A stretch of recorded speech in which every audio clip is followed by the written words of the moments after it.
Africa, Africans. For Africans, just like Marcus Garvey said, Africa for Africans. Come make we study Garvey, come make we study Garvey. Know your history, brother, we destiny. Study Garvey, come make we study Garvey.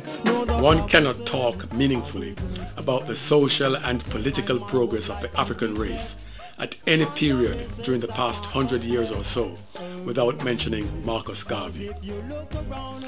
To do so would be like trying to talk about the development of honey without ever mentioning bees. So who was Marcus Messiah Garvey? And why is he such an important figure in the history of African people and of the world? For 500 years, there has been a continuous search for identities by people of African descent in the United States, in the Caribbean, and across the world outside of the continent of Africa, because it's in Africa that we can first find ourselves. At the end of World War I, the war powers descended on Versailles to make peace and redivide colonial territories.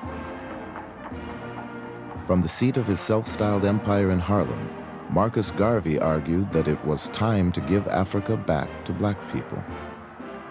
Some said it was a ridiculous fantasy, but Garvey's slogan, Africa for the Africans, reverberated around the world as his movement spread through the colonies.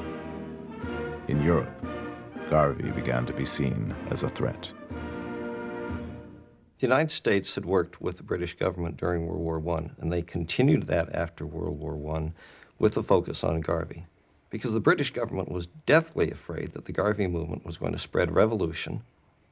They feared the hundreds of thousands of the masses of blacks under his influence.